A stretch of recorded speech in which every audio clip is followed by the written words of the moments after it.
नायब तहसीलदार यांच्या लक्ष्मी दर्शनाचा अफलातून उपक्रम सुरूच। नायब तहसीलदार यांच्यावर कार्यवाही होणार का? खातेदारांच्या नजरा तहसील कार्यालयाकडे।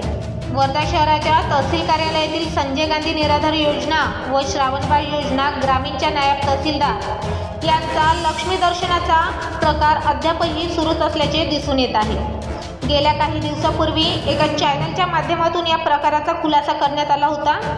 तरी सुद्धा या प्रकाराची वरिष्ठांनी कोणतीही दखल न घेतल्यामुळे काही खातेदारांनी आज त्यांचा प्रकार वर्धा ब्लास्ट न्यूज चॅनल वर्धाशी बोलताना आपल्या प्रतिक्रियेतून संताप व्यक्त केले। या प्रकारावर आळा घालण्यात येईल का याकडे खातेदाराचे लक्ष लागले आहे। माझं नाव सुधाकर पोटपुडे, मी पडेगावचा रहिवासी आहे। आपण कुठल्या कामाकरिता तहसील कार्यालयात आलो होतो? मी माझ्या भावाचं स्टेटमेंट होतं, माझा भाऊ मृत्यू पावला तर त्याचे बँकेमध्ये पैसे आहे। तर बँकेवाल्याने सांगितलं का तुम्ही बा तो निराधारच्या याच्यामध्ये असल्यामुळे लाभार्थी असल्यामुळे म्हणे त्याचं स्टेटमेंट आणा म्हणे, जो जिवंत असल्यापर्यंत त्यांना पैसे मिळेल म्हणे, बाकीचे शासनाला जाईल म्हणे। याकरता मी आलो तर 12-13 दिवस झाले मी स्टेटमेंट टाकलं आहे। तर मी 3 दिवसापासून मी सतत माझ्या पुतण्याला घेऊन मी चक्रा मारत आहो। वारे मॅडमकडे गेलो, वारे मॅडम बोलतच नाही। मॅडम माझं ते स्टेटमेंट द्या ना, मला नका विचारू, तुम्ही तहसीलदार मॅडमला विचारा। मग तहसीलदार मॅडमकडे गेलो, गुजर मॅडम त्यांच्याकडे गेलो। त्यांना म्हटलं मॅडम म्हटलं ते माझ्या भावाचं स्टेटमेंट होतं ते द्या ना। तर म्हणे ठीक आहे म्हणे, पाहून घेऊ म्हणे आपण। तर मग कालसुद्धा त्यांनी मला संध्याकाळला परत केलं। किती दिवसाच्या कालावधीपासून हा सगळा प्रकार घडतो? हा म्हणजे आता 13-14 दिवस झाले ना सर। तर त्याच्यामुळे मग मी आजसुद्धा मी माझ्या पुतण्याला घेऊन आलो। तर त्यांनी सांगितलं का उद्याला या, होऊन जाईल। मग त्यांनी उद्याला या म्हटल्यानंतर मी आलो माझ्या पुतण्याला घेऊन। म्हटलं द्या मॅडम, म्हटलं स्टेटमेंट झालं का? तर त्यांनी वारे मॅडम म्हणे तुम्ही तहसीलदार मॅडमशी पहिले बोला म्हणे, असं देता येत नाही म्हणे, मी देऊ शकत नाही म्हणे। चला मग म्हटलं, मग गेलो। त्यांनी सांगितलं काही म्हणे तुमच्या स्टेटमेंटमध्ये म्हणे त्रुटी लावू म्हणे आम्ही म्हणे। म्हणलं कशाबद्दल बा?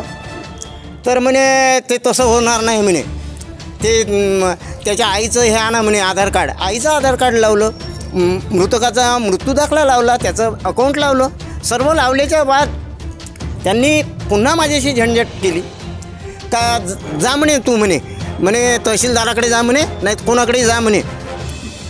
शेतकरी भाषेत बोलतो हो। आणि काय आणि केस करायसाठी काय म्हटलं? केस करायसाठी अशी केस होती का म्हणे, केससाठी म्हणे पैसे द्यावं लागते म्हणे। हां, या आधी पण असा प्रकार घडलेला आहे का?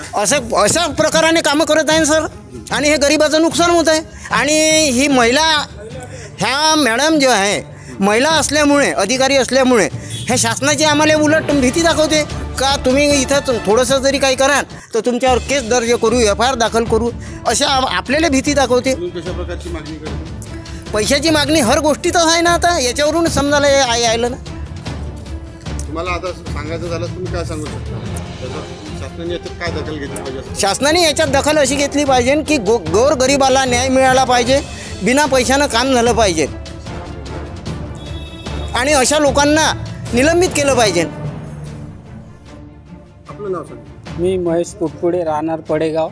माझे वडिलांचा मृत्यू झाला, त्यांच्या स्टेटमेंटसाठी मी बँकेच्या आलो होतो गुजर मॅडमकडं, आणि त्यांच्याकडे गेलो होतो। मी त्यांना स्टेटमेंट मागितलं, त्या म्हणत होत्या की तुझ्या मी फॉर्मला त्रुटी लावीन, अशा काहीतरी त्या मला म्हणत होत्या। आणि मला जर पैसे काम करायचं असेल तर काहीतरी दे बा मला, असे पैसे मागत होत्या। 3000 रुपये मागत होत्या। मी म्हणलं का बाबा मी गरीब माणूस आहे, मी पैसे नाही देऊ शकत, मॅडम मला सांगा की या फॉर्ममध्ये कोणत्या त्रुटी आहे।